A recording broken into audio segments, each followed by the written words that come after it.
last couple days, a lot of this is going to sound kind of familiar to you. That's good. For the first one, if we're looking at the testis slide, remember that if you take a slice through the testis, you're really cutting through a whole bunch of seminiferous tubules. So each section of a seminiferous tubule you'll be able to see, and then there'll be lots of cells inside the seminiferous tubules that you're trying to identify. Let's start with on the very outer wall. If you see a cell that's basically butted up against the outer wall of the seminiferous tubule, that's going to be a spermatogonium. As we mentioned in lecture yesterday, this is a stem cell or a germ cell that is capable of undergoing mitosis repeatedly. When a spermatogonium undergoes mitosis, one daughter cell gets kicked towards the middle. It usually looks a little bit bigger and usually has some dense, darkly staining chromosomes. This will be a spermatocyte. Then that's going to undergo meiosis, and what you end up with after meiosis are spermatids. Spermatids are smaller and rounder typically, and even closer to the lumen. And then as you get even closer to the lumen, actually basically right along the luminal border, that's where you'll see tiny little purple specks, and if you're lucky, little tails coming off them, and those will be the spermatozoa. Now, all of these cells I just mentioned are embedded in a larger cell called a nurse cell. You're going to look for the nucleus of a nurse cell. The nucleus of a nurse cell is usually oval-shaped, maybe triangular. It usually has a grainy-looking nucleoplasm and a dense staining nucleolus. So there's an example of a nurse cell nucleus right there. And then last but not least, if you see cells that are not a part of a tubule but in between tubules, those are going to be the interstitial or Leydig cells. Those are the ones that make testosterone. So any questions on the chalk talk? Okay, so let me grab the testis slide and we'll take a look.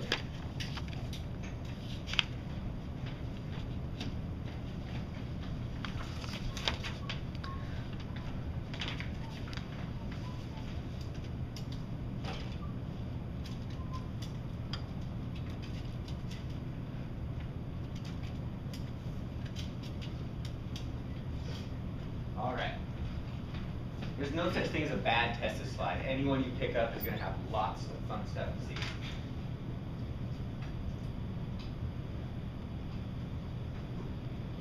So under low power, what you should notice is tons and tons of seminiferous tubules all over the place. Notice some are cut longitudinally, like that one there. Other ones are cut almost perfectly cross-section, like these ones over here. Doesn't really matter where you zoom in, just find some place to start zooming in. Now as you start to get closer, what you'll notice is not every single tubule necessarily has spermatozoa kind of waiting in the wings to try to be released. Like as I'm looking around here, try to find when it does. There we go. Like if I'm looking at this one or this one, I don't see a bunch of tiny, tiny specks with tails. But here I do. I see a bunch of tiny, tiny specks that appear to have tails in there. That's because not all parts of the seminiferous tubules are in sync with spermatogenesis. Some are just getting ready to release a batch of sperm. Other ones are still a little earlier in the process. So it's a continuous release. So I'm going to zoom in on this one. I bet we'll be able to see everything we want to see right here.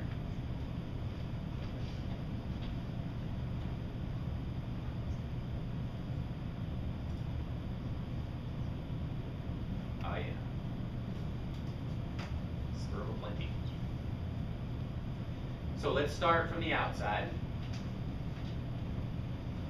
Again, if we indicate a cell that's basically butted right up against the outer wall, you can kind of see the pink is the wall of the seminiferous tubule.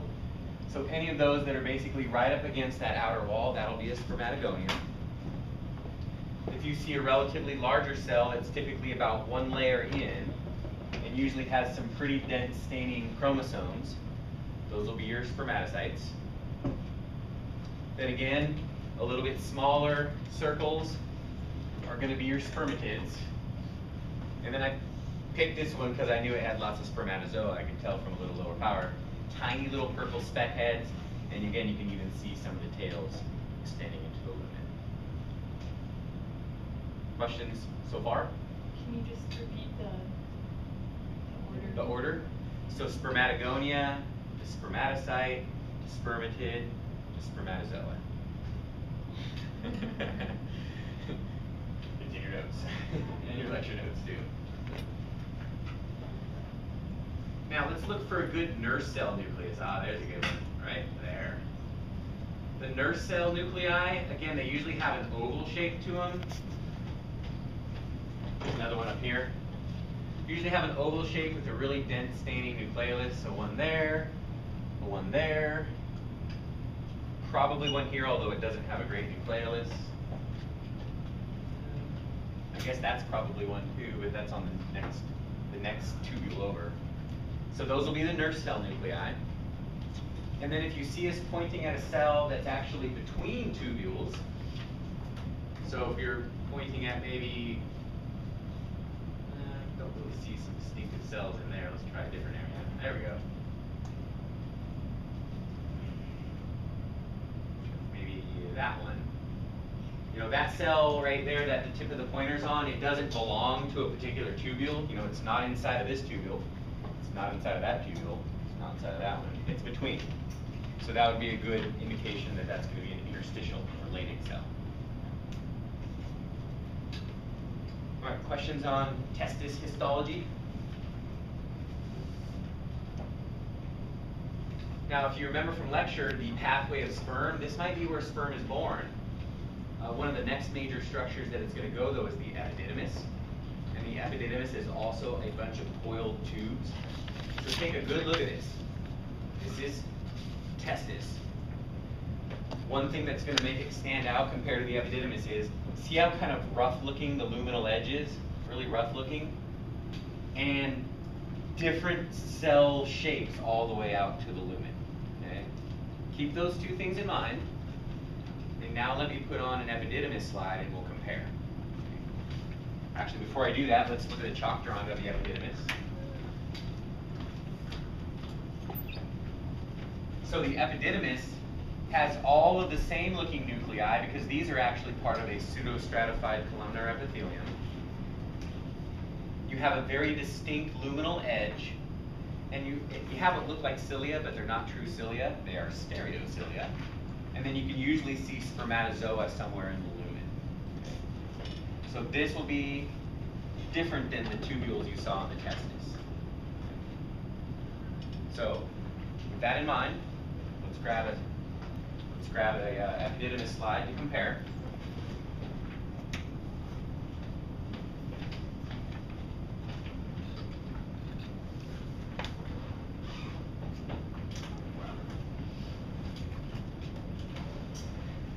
All right, now these epididymis slides look kind of empty. I don't see a lot of spermatozoa in them.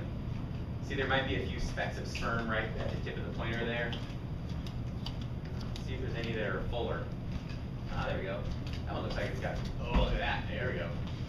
That one's got a good bunch of sperm in there. Let's zoom in on that one.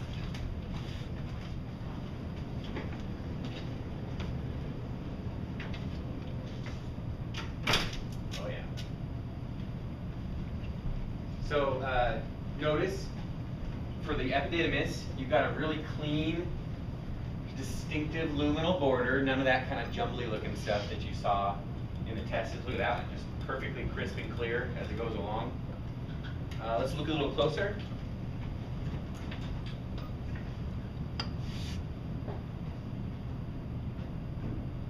There's the sperm, just hanging out. Are the sperms swimming in the epididymis? No. Yeah, they're just floating along, moving slowly. Okay, look at this. Oh, sorry. I noticed the lumens are a lot bigger in the epididymis. Is that always This is the human epididymis. We also have some slides that show primate and monkey epididymi, and the lumens are not quite as large as those ones. So I think it depends on the species. Yeah, but you're right. This one definitely has a much larger lumen than what we saw with the testis. The testis was from the monkey too. So again, it could be some slight species differences. But if you see the little fuzzies, the little fuzzy hairs kind of coming off the surface, that's the stereocilia. Again, notice this looks like it's pretty standard pseudostratified columnar epithelium like we learned about in AMP1. But again, instead of having cilia, it's stereocilia. So questions on the epididymis? Okay. All right. Next up we want to look at is the spermatic cord. I don't have a chalk drawing to show you because it's pretty straightforward. I'll just slap the slide on and you'll see what I'm talking about.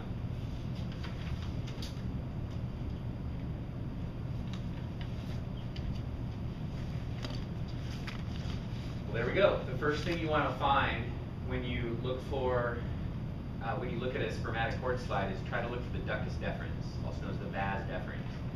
The way you know this is the vas is, notice the super thick wall compared to the lumen size. You're going to see a bunch of other hollow things too, like, you've got all these blood vessels.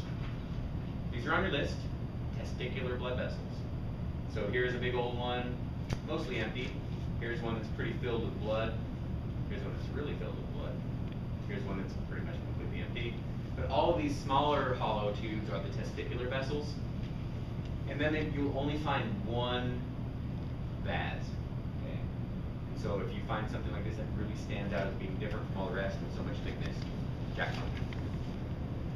So again, that's the vas or ductus deferens. You see all the different testicular vessels. Here's a couple smaller ones over in here. And then the other thing you're going to look for is cremaster muscle. Cremaster muscle is skeletal muscle, so this is just a bunch of bundles of skeletal muscle. It really stains a nice dark pink. So here's a big bunch of cremaster muscle. Here's some more down here. A lot of it coming around. Even more. Even bigger right there. Wow. And even more right there. So this slide has plenty of cremaster muscle all the way around. Now, whenever I show you a spermatic cord slide, I promise there will always be, no matter what I'm asking you, there will always be at least a partial view of the vas to tell you that you're in the spermatic cord. So if I wanted to ask for the muscle, I might do something like that. Now, I know you can't see much of the vas here. You can see more of it on yours because the microscope camera adds magnification. You'd be a little bit further away from this. So you'd be able to see the vas and the muscle. Same thing if I put the pointer on a vessel. You'd be able to see the vessel and the vas, so you kind of know where you're at. All right, any questions about the spermatic cord slide? All right, the last one we want to look at is the penis.